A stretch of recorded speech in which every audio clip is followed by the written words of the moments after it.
This is Mayor Buckley on the best show ever, the Maryland Crabs podcast. Live from a grungy kitchen table located in Annapolis, Maryland's scenic and historic capital, it's the Maryland Crabs podcast. With each episode, your hosts, Tim Hamilton, John Frenay, and the occasional guest will dive in and pick apart the stuff that really matters most to you.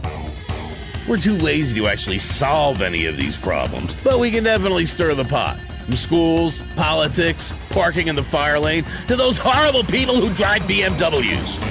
And here with this week's episode, live from the kitchen table, Tim Hamilton and John Frenay. It's the Maryland Crabs, and it's Tim.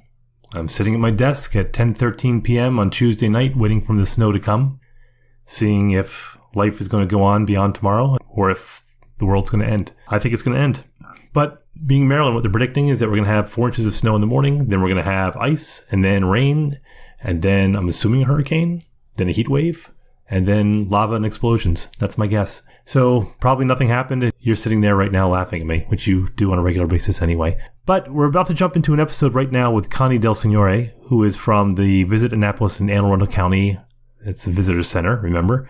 And we're going to talk about the AirBNBs. This is a topic that we got from you guys as we watched you battle it out on the Annapolis Forum on Facebook. And again, if you're not part of the Annapolis Forum, it is great theater, so I would jump on and take a look. But that's where you get a lot of the ideas for our podcast. Last week's podcast, in fact, we saw you guys scrapping about the minimum wage. So sat down with Jared Littman, the owner of K&B True Value and the former alderman of Ward 5, and we talked about it. And he talked about why he, as a liberal Democrat, is not in favor of the minimum wage. So we're covering all the topics that affect you people because we love you. Bear that in mind when I tell you this next part. A little bit of housekeeping. I'm going to just come out and say it. We are switching to an every other week schedule, or at least for the immediate future. Instead of going every Thursday, we're now going to go every other Thursday. We just want to kind of pull back and make sure that we're not rushing the episodes just to get one done on Thursdays, that it's a quality episode, that is edited correctly. We've only missed one episode in our 2 years, or 2.5 years, which was Thanksgiving, but we're on our 131st episode now, and we have probably 100 crab cakes that we've done over the last couple of years as well, which are the shorter episodes that are 20 to 30 minutes with comedians and artists who come into Ram's Head and other places around town. So we're still going to be producing those. In fact, John and I made an impressive investment in the last week. We sunk, well, the check we wrote had a comma in it. I'm not going to lie, but we got new equipment to ensure that we could do better phoners with people who are coming in from out of state or from around the state. So the quality is going to be good. It's going to be easier to edit. We can get more of them out. So yes, we're going to an every other week schedule, at least for the time being, but you'll still see a number of the crab cakes coming out as you did before. So don't get disappointed. Don't be discouraged. If you miss us, you can call us. In the meantime, you can find us at themarylandcrabs.com on the internets. If you want to send us some suggestions as people to interview or just kind of reach out to us with any questions or complaints, most likely complaints, it's the info at themarylandcrabs.com. You can find us on Twitter at MD Crabs Podcast. We have a Facebook page. We have a Facebook group. You can subscribe to us. You can rate us. You can recommend us. That's all we want from you people.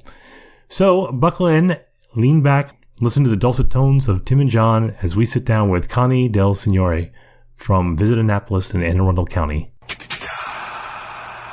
All right, today we're sitting up on the top of the first block of Main Street. I'm not sure what exactly the number is, but we are here at Visit Annapolis with the CEO, Connie DelSignore. How are you today? I'm wonderful, thank you. I live in Annapolis. Why wouldn't I be?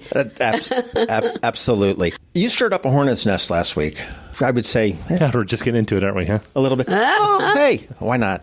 And what we're going to be talking about is not so much about visiting Annapolis, which everybody should do, and everybody should know all the great things that we do here in Annapolis and in Arundel County. But the latest brouhaha, and it makes a lot of sense to me personally, and I think probably to you, but we'd like to sort of talk to you a little bit about it, is the study that you commissioned with Rockport Analytics to study the, I called it the VRBO, but it's the short-term vacation STV rentals market in Annapolis. And these are the AirBNBs, which I'll probably use as a crutch. I mean, it's sort of like people generally Band-Aid. It's AirBNB, yes, but there are plenty others. There's VRBO. There's several other ones that are doing that. And I got to say that the report was shocking to me on any number of ways.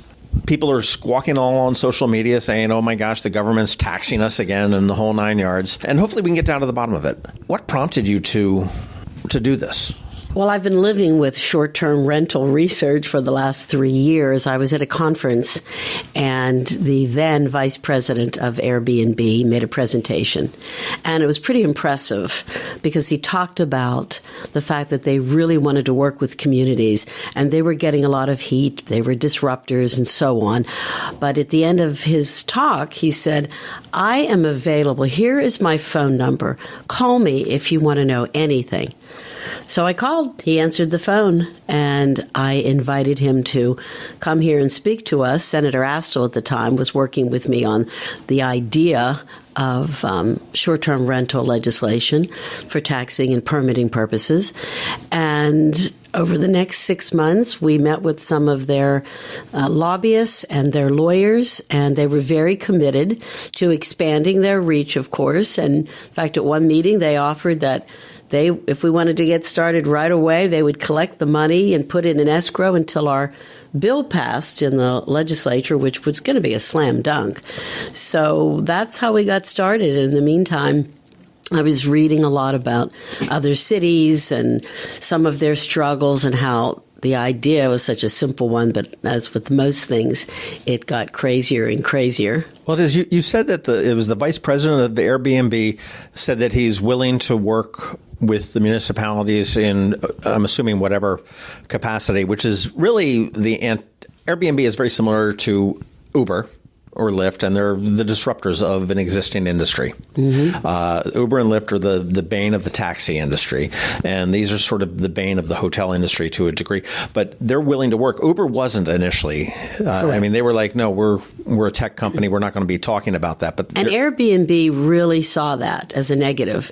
He referenced that many times when he was speaking, saying, we are not like that. We really want to avoid that and work with you all. And of course, at the time, all they wanted to do was to collect the sales and use taxes and pass them on. And then they thought everyone would be happy. Well, it came down to taxes at that point, for the most part, is that it wasn't just that it was a disruptor, and it wasn't that it was disrupting the other industries, but it was the fact that the municipalities and whatever other governmental entities were actually losing tax money on this as well. Correct. And in particular, hotels were not happy. Marriott Corporation was way ahead of everyone else in taking a look at this and saying, down the road, this is not going to be good for us. So I remember they were in the room that day asking very good questions, almost like, how do we do this model? And are you familiar with how Airbnb got started originally? No. It's a great story. We would have had to be prepared and research. I bet it was over. Alcohol was involved.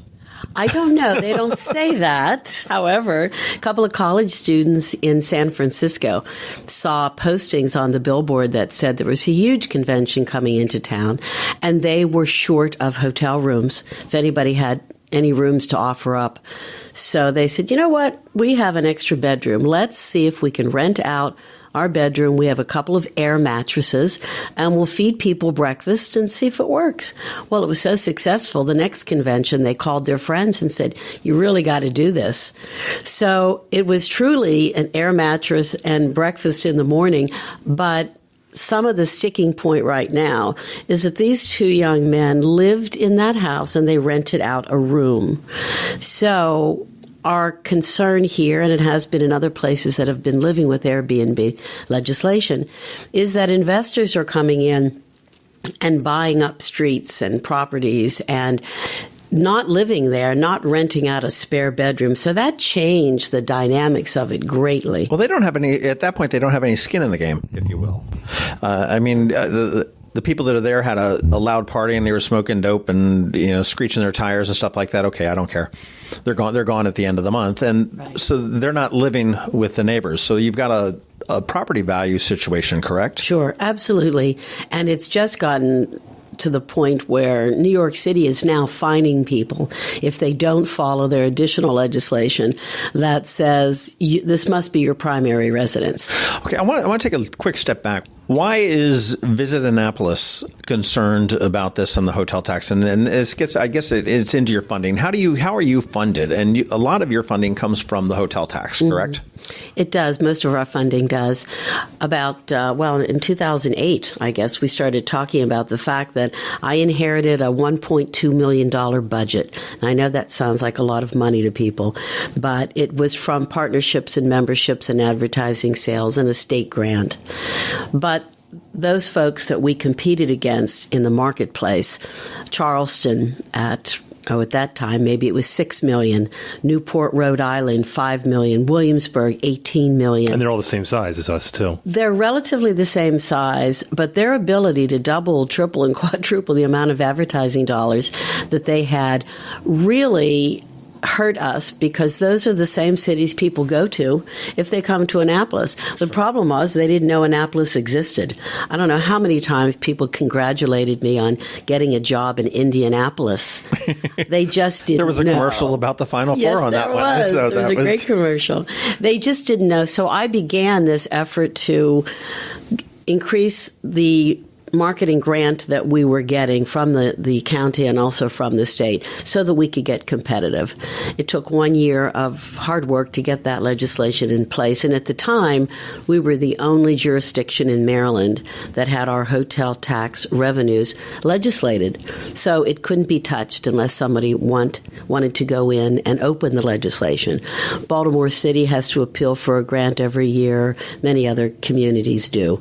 So we then had the freedom to just market. And Right. Our numbers, just in number of visitors, hotel rooms, click-throughs for digital advertising, all of that just went through the roof. Well, I think you can look and see the effects of that just in the number of hotels that have popped up around here. I'm not saying that we've got this dearth of hotels, but we do have a lot of hotels that weren't here 10 or 15 years ago. You've got the Westin. You've got Sure. I want to say the O'Callahan, but the Hilton Garden Inn and Suites. Doing very well, yes. And certainly some of the ones out along the outer line areas of this. And your job is not necessarily just Annapolis either, although that is sort of the focus, if you will, or the center. But you've got South County, you've got West County, you've got the Arundel Mills. Having our budget go from 1.2 to 3.9 really addressed all of that, John.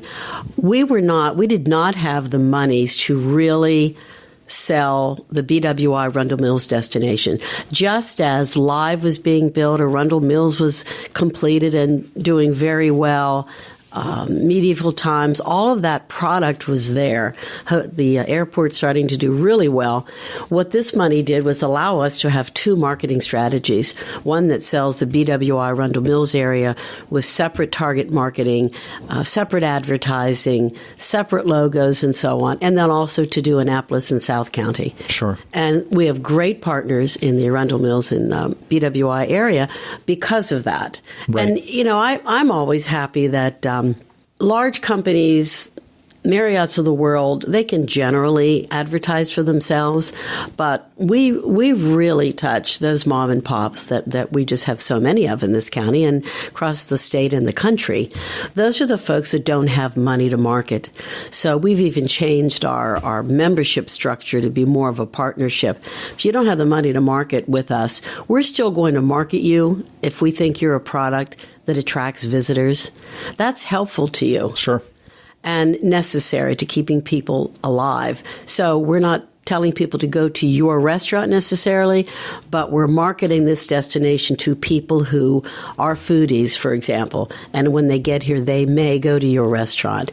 So that money freed us to really market the destination and get in front of people. Well, it's funny you talked about it, and you said Marriott had said that this may be a problem down the line.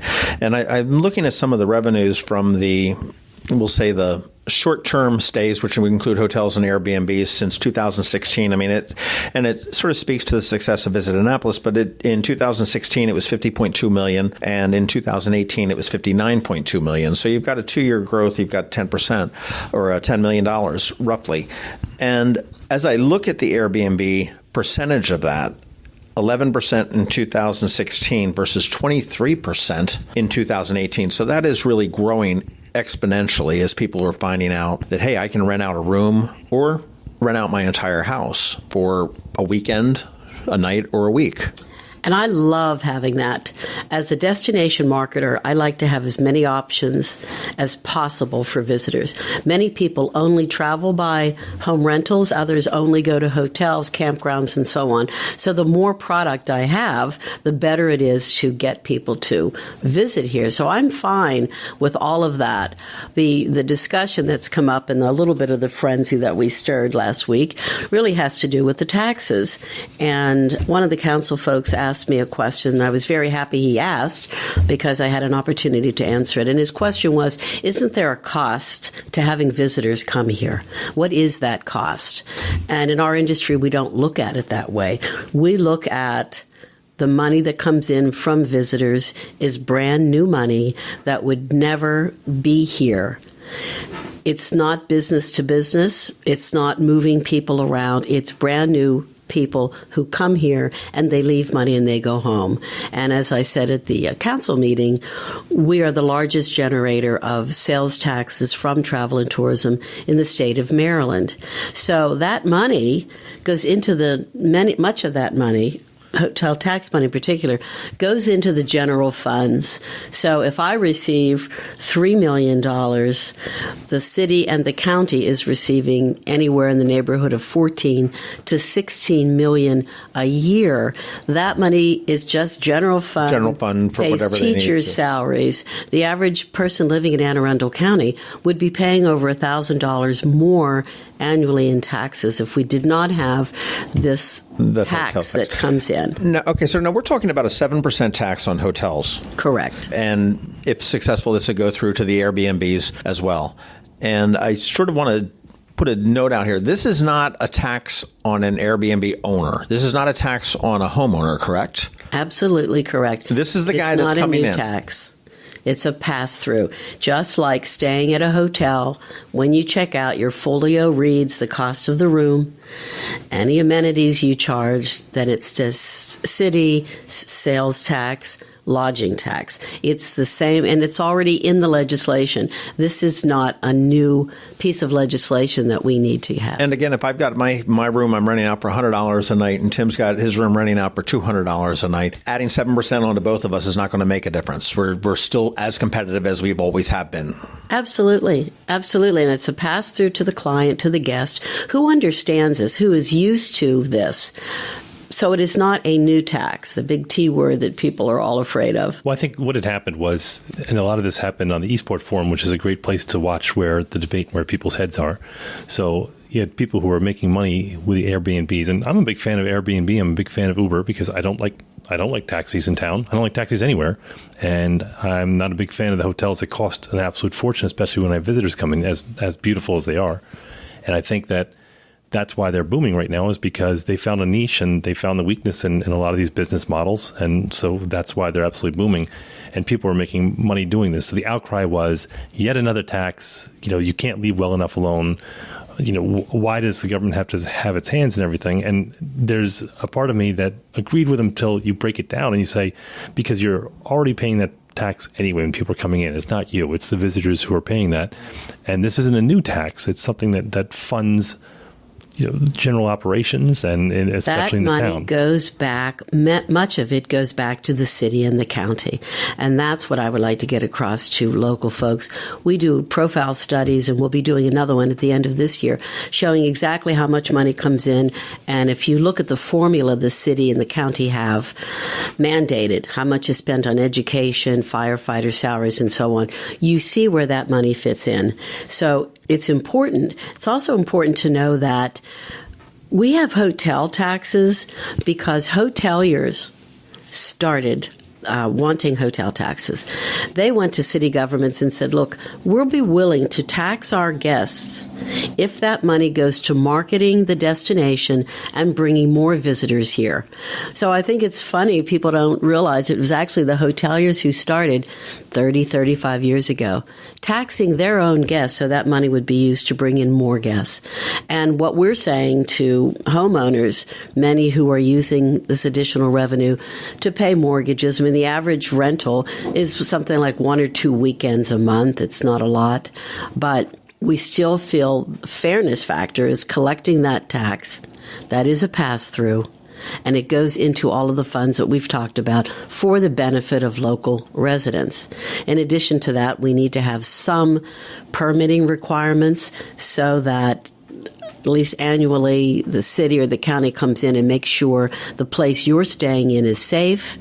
And now we have 4 or 5 pieces of legislation in Maryland that address both of those things. So the taxing is important to the residents of this community more than anyone. Even the money that I will receive will go back to marketing to bring more visitors. And, when asked what I would do with additional monies, I'm not necessarily looking at buying new ads. What I'm looking at is something that those in my industry are all looking at now, really helping communities work on the infrastructure of their city, because if it's good for the visitor, it's good for the resident as well. And I know our current mayor has a lot of great ideas. They have to be funded. So this is money that could go into, and I would love Ferris wheels don't pay for themselves. I'm sorry? Ferris wheels don't pay for themselves. No, they don't, do they? We may not all agree with all the ideas, but if there were a base in many cities that have convention centers, for example, which we don't have, but as an example, they take a piece of the hotel tax money and they put it into one fund. Some cities have $250,000, $500,000 in a fund. And when they have an opportunity to bring in a large sporting event or any kind of group for the convention center, they go into that fund and they say, well, let's see, how much revenue is this going to generate back to the city if we help them pay for transportation or we help pay for the cost of the convention center? And that money is used to incent people to come. That's part of the tourism infrastructure that we lack at the moment. Step back a little bit. You had mentioned about permitting and whatnot. And again, that's the 7% tax is going to be transparent. Airbnb is going to handle that in their transaction. You do it on the app, and at some point they're going to write a check to somebody that's going to divvy it up to whoever needs to have it. Where do you see legislation proposing reaching out that other people are going to call a tax, whether it be a fee or whatever? What are we looking at? Maybe an annual fee to register as an Airbnb provider and inspections for safety and whatnot. And again, that's a huge thing because I certainly don't have the safety, the fire extinguishers and everything else that's maybe needed to keep a public safe in my house. And I think that's part of the argument. If I don't want to have a fire extinguisher, why should someone make me have a fire extinguisher? However, we live in a community that we are constantly concerned about fire hazards and so on. We're looking at people who are renting for a night or a weekend, little less concerned about whether or not they left garbage outside or whatnot. So we need to have some kind of inspection. Some cities and communities are biannually, some are annually. That just says the place will be safe. For one example, we can't control people's actions, but we can at least assist in something in a community our size. Or some parts of Anne Arundel County, we have communities where folks are renting out their house for the weekend and they're advertising party house, 25 to 30 people. That was that Washington Redskins football player up in Gambrels. I remember. And that's not good for the makeup, the characteristics of that community that people moved into and invested money in. So a lot of it it's a holistic. So you had mentioned in the meeting last week that Prince George's County is sort of a poster child for their legislation that they have. What is their legislation that is so good and so attractive as far as you're concerned? Primary residence. That must be your primary residence. You have a maximum of, I'm going to forget here now, I think it's 60 days that you can rent your property, which means it is a primary residence pretty much. They are attempting to, and they're collecting lodging tax, they are attempting to get lists of guests who stay at your property, just like hotels do, so that they can find a way to make sure that everything is correct in what they're being told. Hotels provide guest lists to... Not to citizens, but they collect that information. Right, okay. And Airbnb has not been willing to share that. But Prince George's County is very modest, I think, in what they're asking. Their permitting is annually. And you asked me earlier the cost of permitting. I don't know what permitting costs in a community if you own a restaurant or a hotel, but it would be something absorbed by the homeowner.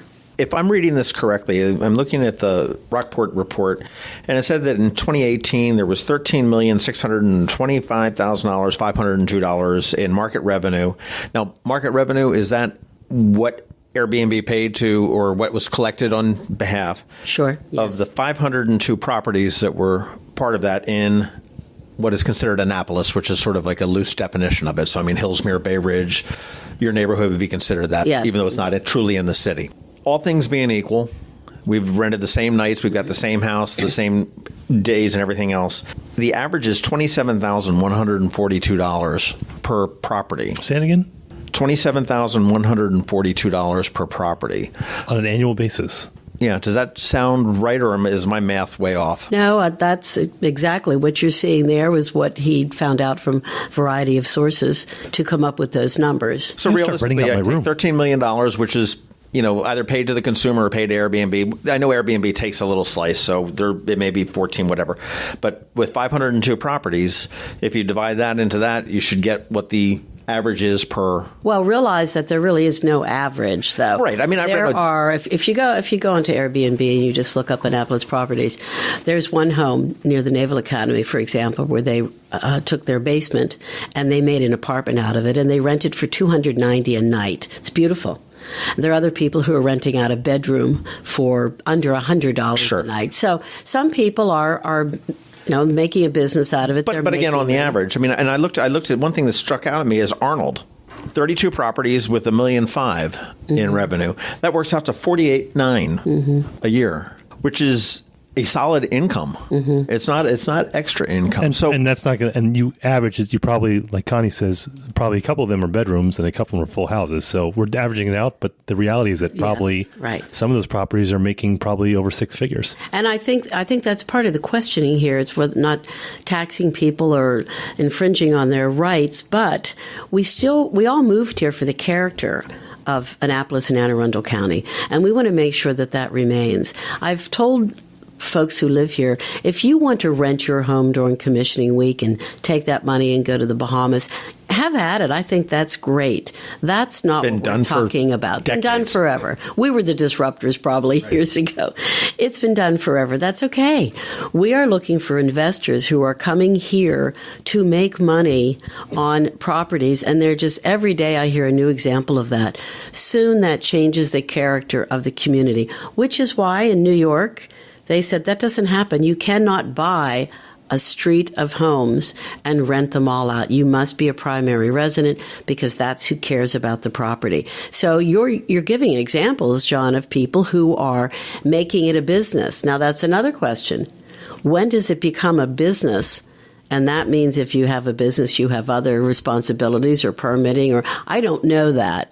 We're just trying to at least start with the fairness of appreciating the community in which you have a home you're renting and respecting that. Well, here's something, and you probably don't know this answer either. Is this reportable income, or is that up to the person that's receiving it? I mean, is this going to be a big pushback? It's like, oh, hell, if I'm getting a permit and I'm getting inspections and Airbnb is collecting taxes and sending they're going to know I made $48,000. I want to say if it's in this report, has been reported because the report came from TripAdvisor, HomeAway, Airbnb, all of those specifically. So this is money that they are collecting. And if you are on Airbnb, for example, you're listing, you must have a license permit number or they don't allow you to be on their site. Now, it doesn't happen here because we don't have those. So I'm going to say my judgment would be that they are reportable because Airbnb knows who those folks are. We don't. So you would think the average person, I've never rented my place, and I don't know whether you have, but I mean, would you think the average person that has rented the room is probably reporting that income on income tax at the end of the year? I can't say that. I'd say no. I mean, does Airbnb issue a 1099? If you're renting your home, commissioning week, no, they wouldn't. Are you reporting that? I don't know. They wouldn't be issuing a 1099 because they're only taking a part of that. So they're only taking a piece of. That's right. They're taking their commission. Yeah, well, and we've just not been collecting taxes that have been on the books as law. So it's impossible to knock on everyone's door and say, are you renting your home? But what this allows us is to use the platforms where you are registering, where you have to have a license permit number, where you have to follow guidelines of ordinances within that community. So we're able to collect that monies and also monitor an X number of properties that are being permitted. However, we don't know the names of those folks. We don't know the addresses specifically because Airbnb does not give that information out, and I understand that. But that essentially it gives you like the blue check on Twitter or the blue check on Facebook saying that you are a permitted property, and that gives the consumer that's renting an Airbnb a little bit more peace of mind, I would think. I would hope so, sure. As opposed to, Billy Bob's basement. Well, it goes to a sense of fairness, and that was my point is I would rather walk home 5 miles and take a cab in town. I don't like the cabbies. I don't like the way they do business. I don't like the condition of the cabs. Like I said, the hotels are expensive, and I know people who run them, and they're all fantastic. So I love these two models. So I very reluctantly bring up the fact that I have to defend the cabbies and the hotel owners when they say, why do we have to jump through these hoops when it comes to inspections or buying medallions? And you have these folks who come in and are making good money and taking business away from us that don't have to do any of this. They don't have to be inspected. So who knows if they're in the condition? So I reluctantly agree with them. It's a sense of fairness to me. We have a woman who lives near me that makes crab dip, and you pay $20 for this incredible crab dip. And someone mentioned does she have inspections? I said, look, she's not doing this on a large scale. It's kind of a side gig. I doubt she makes, a few $100 a month, if that, from that. But when you have people who are doing this as a business and they're making a ton of money, and it's tax money that should be paid, and I'm not looking for a heavy hand with taxes, but this goes to pay for roads. It goes to pay for everything that I use. It absolutely does. Absolutely does. And it is that huge sense of fairness. And that's why there were arguments with cabs and hotels and so on. It's a sense of fairness. But you know what else? Beyond that, this kind of competition is good for the consumer. I read in the business journals that I get about new concept hotels. One, for example, you go to that hotel and you can rent 3 or 4 rooms together, not separate rooms, but they're all connected like you would at a home, at an Airbnb home. And it has a kitchen and so on. And they'll give you a range of pricing. So you can decide to pay anywhere from $125 to $250 per night for that space based on what you use. Well, I didn't use the pool, so I don't want to pay for that. And I didn't use, and I don't want. So what's happening is hotels are getting into this business of making people more comfortable, knowing that people want to be with their families.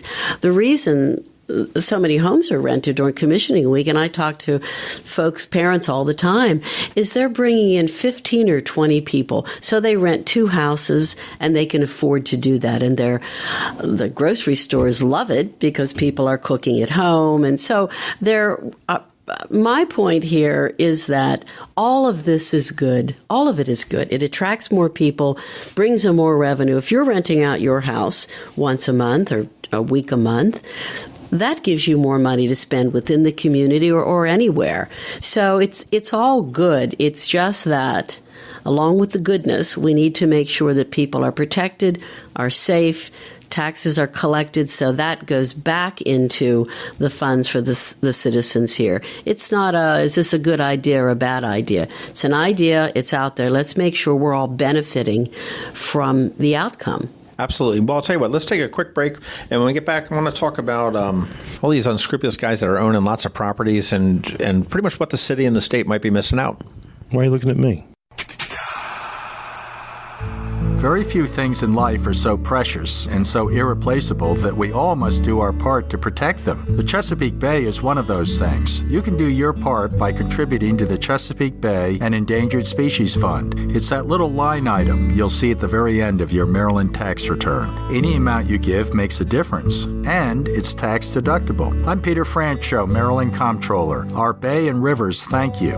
Learn more about the Chesapeake Bay Trust at cbtrust.org. When you're a community bank, you help your community however you can. Like being there for local business people, backing them up when they start up, advising them when they ask, standing by them so they can grow. Helping local businesses is one of the most important things we do at Severn Bank. I'm Alan Hyatt, chairman of the bank, but I'm also a proud supporter of businesses in Anne Arundel County. You know we never forget that here at the bank, we're a local business too. We face the same challenges and opportunities as any business, and we know how fortunate we are to have customers who stand beside us. That's why we stand beside you. If you have a business or you want to start a business, talk with us, because we're banking on you. Severn Bank, here with you. Online at severnbank.com. Member FDIC, Equal Housing Lender. Severn Bank is a trade name used by Severn Savings Bank. I guess buying these homes and buying these properties for investment, and it's like 34% is what they estimate of the Annapolis market, are not primary homes. Correct. From the study, yes. Why that says to me we need to do something about this legislatively is that you said 34% are investors coming in and opening these businesses essentially with no restrictions, no permitting, no business license. That's very different from you, John, saying, Uncle Al, come and see us next weekend. We have 2 bedrooms for you and your family. Well, in their defense, it's probably a lot easier to open a business that way than it is to go through the permitting process that the city has. But that's that's a whole other. Right. We'll leave that. No, we need to make the city accountable to that as well. If this is happening and we're trying to control it with some permitting and taxing and so on, the city also needs to be there and make sure permitting process is simple enough that people can go through. I don't think there's a mayor that can change that. I've come to that conclusion. In this community? We've had every mayor is aware of this, and they've all tried. I don't think there's a mayor in this little town. I think we have a tiny bureaucracy, and it's a few people. I think it's a handful of people who control the business climate in this town who are just that so-called deep state. There were suggestions during the election to take names of who, as you went through the permitting process, where did you get your roadblock? Right. Was it Connie DelSignore? Was it Tim Hamilton? Was it John Fernet? Where was the roadblock? And see what name comes up a bunch. Mm-hmm. and that's where you probably need to start. But someone has to be willing. You're so right. Somebody has to be willing to address these things. I've said to the aldermen, a couple of the aldermen that I know a little better than others, just do the right things. You're obviously not an alderman because you need this salary. So if you don't get reelected, you don't get reelected. We need people who are strong enough to make the right decisions, make sure things follow through. Permitting is one of those, as you said, we've been trying forever. But we're not, none of us are against investment. I'm thrilled every time I see someone wanting to invest in this community. It's only positive.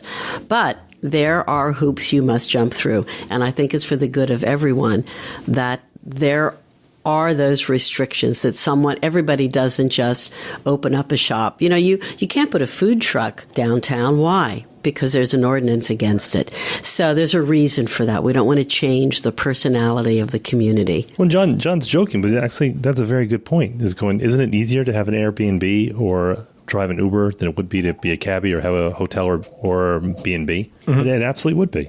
Yeah, certainly. No. The B&Bs, they have a right to be concerned because there are something like 4 pages of restrictions within the city of Annapolis on owning a B&B and what you can and cannot do. But the bed and breakfast, they do have a right to be really ticked off. I would be if I were them.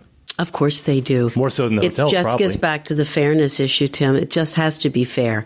And the B&Bs we have here are lovely, and people enjoy them. Unfortunately, we don't have more of them because it's a hard way to make a living. It is. I know I've spoken with Ellie Tierney, who's one of our aldermen in the city of Annapolis, and she's gone from a fairly lucrative construction project management type of a thing down to an Airbnb owner, and it's not an easy way. You've got obviously running the hotel and being a hotelier, but you've also you've got to repair the roof, you've got to replace the bedding, you've got to. And if you're a hotelier, you have people. You have an B&B, it's you, your husband maybe, your dog. You don't have that or marketing somebody. budget. You don't have that name. People, if they're going to go somewhere, they're going to Google the town, they're going to Google lodging, and they're going to come up with, because of the SEO, that it's going to be Marriott, it's going to be anyone else. And you have to make sure, everybody is on social media. You have to make sure your ratings stay high because it's clean and it's a pleasant experience.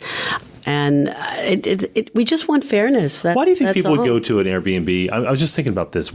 I know the advantage is for an Airbnb over a hotel. It's because you have a unique space. It's more homey. It might be better located. Mm-hmm. It's certainly cheaper. But what's the advantage to that over a regular B&B? There are several reasons that I read about in every city, and I think what's unique to us is that you can be in a hotel or an Airbnb in the city of Annapolis and have the same wonderful experience of walking here and there. So it's not quite as noticeable here, except for the rate that you'll pay. Plus, but in in New York many City, you're not going to have any communities, B&Bs. in many communities, people just can't afford to rent 3 or 4 hotel rooms. So they rent a house. They can have the whole family there. They can save money by cooking there. Some people just want the experience. Well, that's something that's happening with travel in general, is that it's experiential. The evil millennials that we like to call them. But I mean, the young adults that are out there now, they're so not into the hotel and they're into living the experiences here. I mean, I think a 24 or 25-year-old coming to Annapolis is much more apt to turn around and say, I've got a fixed amount of money. I'm going to spend the bulk of it getting drunk at O'Brien's and partying downtown, and we'll crash at a cheap Airbnb as opposed to staying at the Hotel Annapolis or the Westin or the...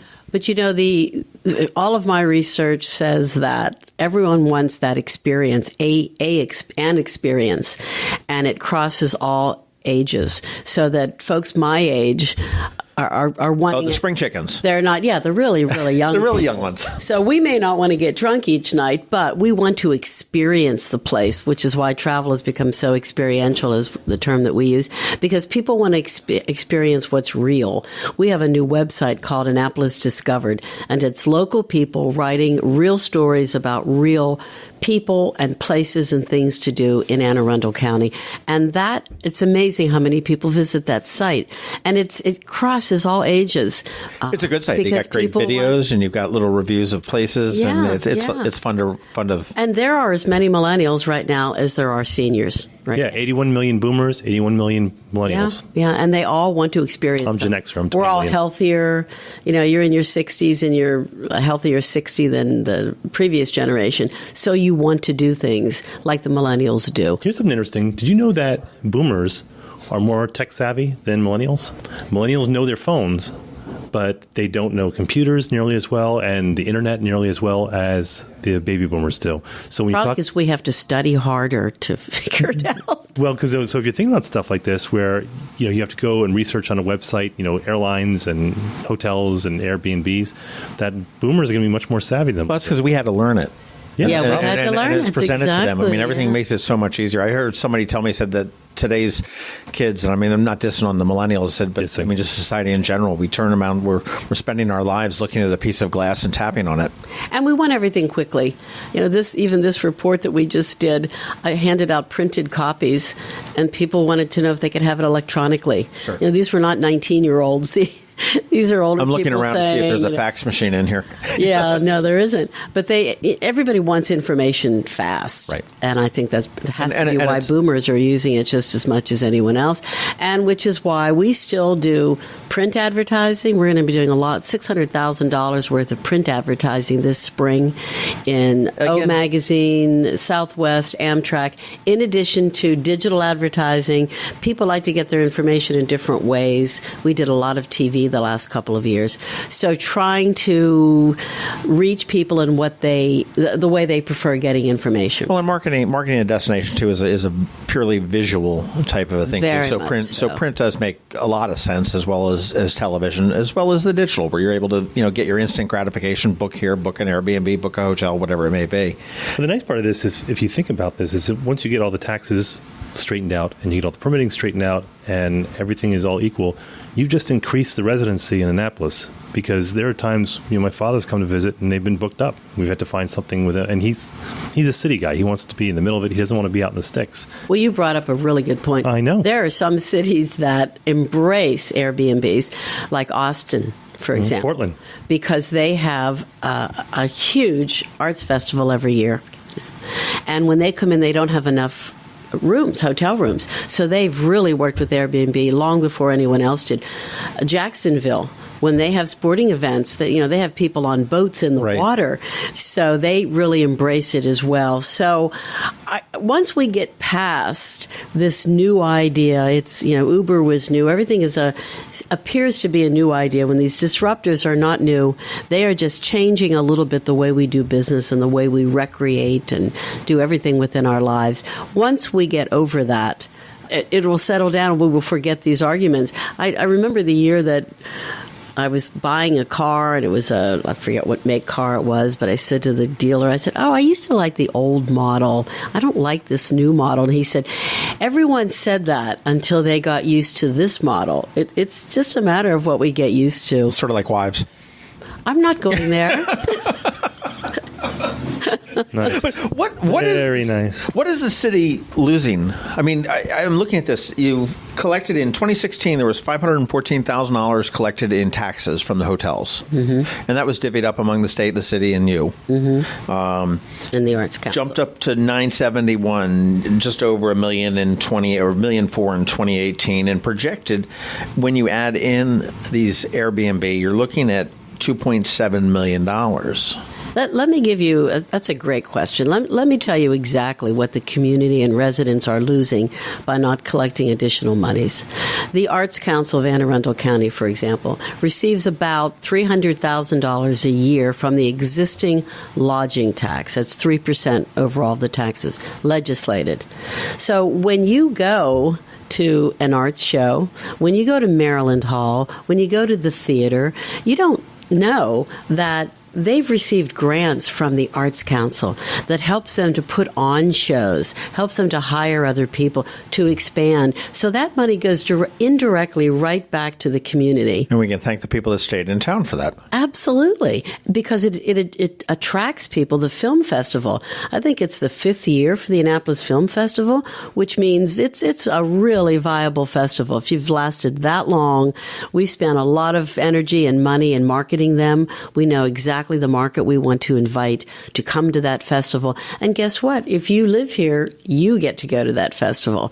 But they rely on income from visitors as well as grants, as well as hotel tax receipts. Imagine if there was another $1 million or $2 million brought into the community, where it's going to go. It's going to go to the same places it's been legislated to since 2009. Well, we sit here and look, and I mean, if this were to go out to the people, one of the messages that I'm seeing right now, today as we're talking, is County Executive Pittman is looking at possibly cracking the tax cap with because now he can tap into that and exceed the cap based if it's used for education purposes. We've got the Kerwin Commission, which is hanging out in the wings, which is going to put a huge strain on school systems statewide to fund different things to bring up the levels of where we need to be. That's going to be postponed for, I think Speaker Bush postponed that for a year or so. But this is going to come down, and this is going to be really, pardon the phrase, but taxing to the school districts statewide. The city of Annapolis just had the $376,000 or whatever it was that they annually got snatched out of the governor's budget. And there's a bill going through to hopefully get $750 tied to the, cost of living or whatever it may be going up forward. But the city is on a tight budget, and we can argue till the cows come home whether they spend it, do it right, and whether they're overstaffed and whatnot. But they are on a tight budget. They aren't flush in money. And to be able to take a portion of this just seems like a no-brainer, especially when we know that there's some significant true taxes coming down. I mean, we're not talking $100, annual permit fee, which we might be talking about for Airbnb, but we're, with the Kerwin question, I mean, we might be talking, Yes. And when we do our profile studies of who comes, what they spend, and so on, it just, I'm a former school teacher, and it just touches my heart. What'd you teach? Elementary school, K through 3. Loved it. Loved the kids. But it just touches my heart that some of this money goes directly to hiring teachers. So if this additional money means we can hire or raise the salary of one more teacher, one more group of teachers, firefighters, you name it, police officers, this is the money, the kind of the silent money that residents don't see. They don't see the tax bill because they're not staying at a hotel. This is the money that comes into the community for these other great things that we all appreciate. And I don't want to sound like we're justifying this just for the sake of being just a mouthpiece, because we're just coming off a podcast where we were coming out against the minimum wage. So we're looking super right wing right now. And I don't want to look that way. But the reason it concerns me, and like I said, I laid out my arguments when we had a great discussion on the Eastport Neighborhood Forum on Facebook. And my issue is that I have learned that in business, in times of economic stability, that customers cannot be created nor destroyed, which means that if you have a loss of X amount of customers, then your competitor or competitors will show an increase that'll add up to that loss. So if you look at and say that hotel visits are down, and it's down 1% or 0.5%, then that 0.5% is most likely going to be represented in the Airbnbs in and about town, which is not that big of a deal to a hotel because 0.5% is not a big deal and they're used to fluctuations. However, when tax money is based on that and the tax revenues of Annapolis are based on that 0.5% is actually a big deal. Well, and you realize that my job in receiving hotel tax revenues is to make sure I'm growing this market. So that's why I'm concerned, is that I'm not a taxation guy. I am not a regulation guy. I'm not for any of those things. But I do have a sense of fairness. And like I said, I do not like the cabbies in town, but I'm a big fan of Uber. But Uber's got to adhere to the same regulations, to the very least, that the cabbies do. And you see how they've morphed. Right. And if you go into I still wouldn't cities, take them. But if you go into cities, I don't take one here for obvious reasons, but if you go into a city and take a taxi now, how much better they are. All of this is good for the consumer. It's a matter of strengthening every business, not singling out one or another. So I used an Airbnb here in town a few weeks ago because I had a lot of work to do one night. I had to get out of the house because my family was driving That's crazy. That's not what you told me you were doing. Yeah. She never showed. And it's the one that's above Preserve. It's the one that's in the picture in the Capitol, and it was incredible. It was, I think, $80 a night. Then it was like $40 cleaning fee, which I thought was a little steep, but I still paid it because it was still, $1.20 at that point. If they had thrown whatever the tax would be, 10%? 7%. Yeah, 7%. I really wouldn't have sneezed at that. I mean, because you're so used to paying these ambiguous fees and taxes, you don't even know what they are. I really wouldn't have thought that was a big deal, to be honest with you. Plus, the tax is reasonable.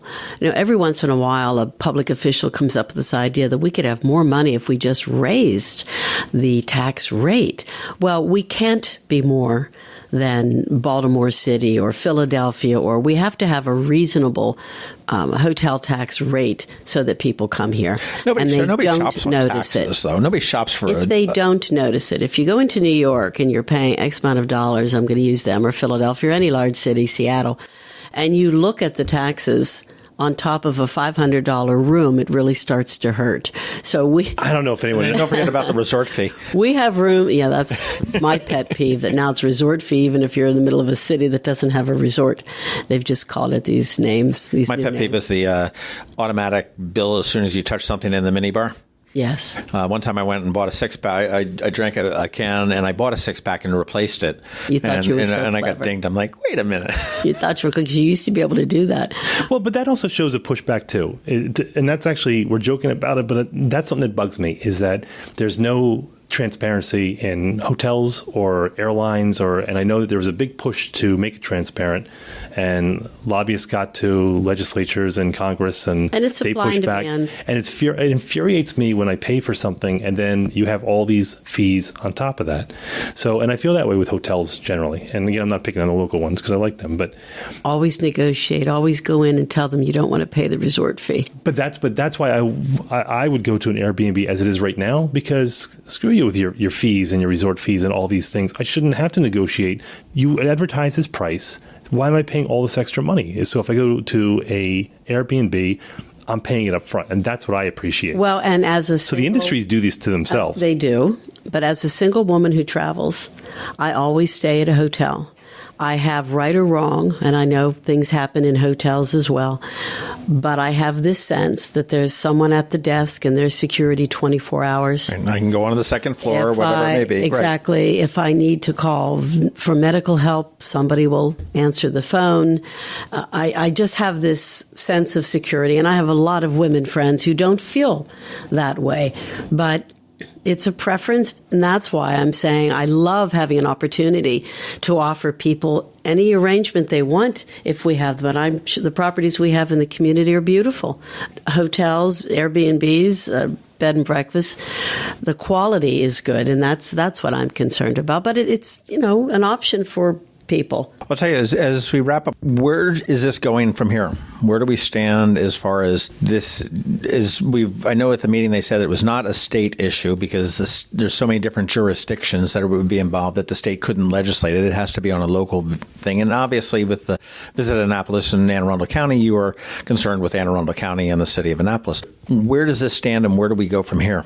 Still, we're in the process. I'm getting, we have an opinion from the Maryland Attorney General on some of the language in the county and state bills and how that affects what happens adding short-term rentals to the taxing structure. We also have an opinion. We have a legislation submitted I want to interrupt you. See, the state bill. So we're not legislating this on the state, but the state has authorized by legislation to collect the tax and to levy it. They've authorized for the county to collect the tax. Okay. And one of the recipients is the city. Okay. The city cannot decide to put on a tax without working directly with the county. Okay. That's the opinion I just received actually today. Which is, we talked about that before. Why can't Annapolis just put a 0.25% sales tax? They can't do that. So the state basically has to change the language of the existing legislation. The county does. The county ordinance has to change its language. But you said that, we were talking about a state legislation or the state bill, didn't you? The state has authorized the county to be the recipient of the taxes, and they can have an agreement with the city. Right now they have an agreement with the city, so the city receives the city taxes. But there's some language in the county code that talks about number of rooms and so on that isn't in the state legislation. So the city and the county need to work to eliminate that language, to change that, so it's all equal. Okay, so there's nothing on the state level that needs to be done. That's my understanding right now, but that... other than maybe adding the word temporary vacation. That's what we're reviewing with the AG to make sure there is not any more enabling that has to come from the state. Senator Elfreth has been helpful with that. That's what we're working on. Then there are a couple of city aldermen and a couple of county council folks who are drafting legislation. They're working with their lawyers for the city and lawyers for the county and government affairs folks. And so I have not seen the legislation yet. When might this all come to fruition? Do we have any idea? Just knowing that Annapolis moves so fast and just embraces change so well. I'm pushing as hard as I can, working with the city manager as well. Teresa Sutherland is very eager to have this happen as well. She's a budget person. So as quickly as we can get everyone... Teresa goes home and goes, more money. So if nothing else, I'm acting as the catalyst just to call people and say, do you need anything else from me? Do you need me to talk to Senator Elfreth? Do you just trying to keep it moving along? So is this something that could be accomplished and in place in a year? I'm hopeful that it happens this year. I'm not sure with county council, isn't it up until the budget in May that you can introduce legislation, something like that. So we have a few months left.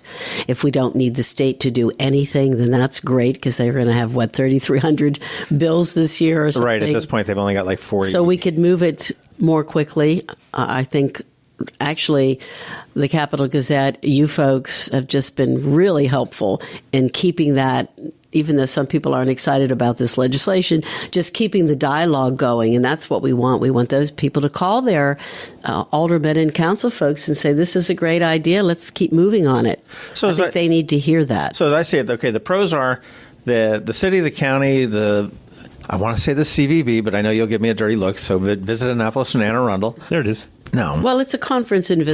Conference, not convention. Not convention. But, the city of Annapolis, the county of Anne Arundel, the CVB, the Arts Council for Anne Arundel County will all receive more money. Correct. To be able to do things to increase the quality of life theoretically for everybody that lives. Or at least not lose any. That's correct. And because at some point, as the study reveals, if we're not collecting this and we have more Airbnbs, at some point, whatever year that is, the hotel tax revenues may decrease. Another upside is that you're not going to tick off the hotels. You're going to level the playing field for the hotels and the B&Bs that are operating. So everybody's going to be operating on a similar thing. Obviously, I don't think we're going to have the same type of things that the Lowe's hotel has to have in a hotel or in an Airbnb. That's also a plus. The downside is that your rates for your consumer may go up a little bit, 7%, but that's a pass-through tax that's going to be hands-off for the homeowner. This is Airbnb is going to cut the check and send it off to whoever it needs to go. Correct. And the only downsides that I'm seeing is a potential fee, which would be determined by the city and the county, I'm presuming separately, for permitting fees to operate one. And then, if there's anything involved as far as improving it for a safety point of view. And I guess I don't see any downside, John. I see that if people are spending a couple of dollars to get their home safe so that their guests are safe, because it's a liability for them as well, that the tax monies That's a curious question as to what is the liability? What if I rent out an Airbnb and just have homeowners insurance and there's some kind of crazy fire and somebody dies in that? Well, Airbnb has lots of information on their websites, and they will drop homeowners if people have complained about staying there and so on. But liability, I don't know. It's such a litigious country that who knows? But at least there's some comfort level if you're going to do this. So I'm seeing it all being positive, and I hope that with information that we're able to do through you and through Tim and others, to say to people, take a look at this. I have the legislation. They're welcome to have, or not the legislation, I'm sorry, the study. Right. People are welcome to read it, have an informed opinion, and then please call the council folks, call the mayor, call the county executive, and let them know why you think it's a great idea for the community if you do. Well, we will put a link to the report into our show notes on here, so when people hear this, they can do that. But again, you're looking at the numbers that people are earning by doing this. Okay, this is a business. And it doesn't matter whether you're earning, $1,500 a year, or as some people probably are, $70,000, $80,000, $90,000, $100,000 a year. And certainly if you're buying multiple properties to be able to use it as an investment, it is indeed a business. And this is, as the way I look at this, is it's the cost of doing business. It really is. That's it makes why it fair for everybody. It's a downside. It is. Of course it is. And, we've been working closely with the Maryland Hotel Lodging Association, as have Montgomery, Prince George's, Baltimore City. So hotels are coming around to the fact that, no, it's not equal in their mind in terms of safety and permitting and so on that they're required to have. But they're happy that we're at least having legislation that makes it a little more fair for folks who want to stay in a private home. Fantastic. Well, Connie DelSignore, the CEO of Visit Annapolis and Anne Arundel, which is the Conference and Visitors Bureau here in Annapolis. Thank you very much for your time. Thank you for all that you do. And, certainly I do recommend everybody go to visitannapolis.org and check out everything else that they've got there. They've got a bunch of wonderful local blogs, which are fun. You always see somebody that probably writing or videoing, or when they go out into one of the local establishments, you see somebody, and it's always kind of fun to do.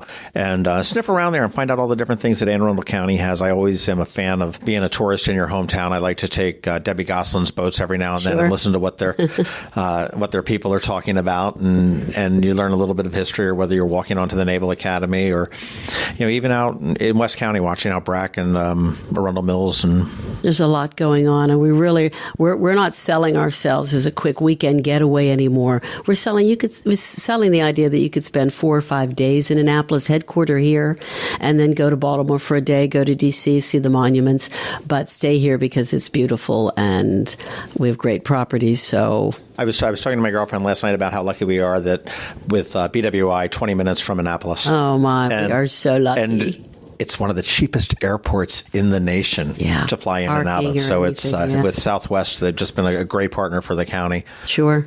Connie, thank you very much. And my pleasure. Let's go Airbnb. All right, let's go. Thank you, Connie. Thank you, guys. This has been the Maryland Crabs Podcast with Tim Hamilton and John Fernay. Sure to follow them at all the regular places, Facebook, Twitter, YouTube, and online at themarylandcrabs.com. Take a moment to rate us on iTunes. Now, get the hell out of my kitchen. Seriously, go! You're still here? It's over. Go home.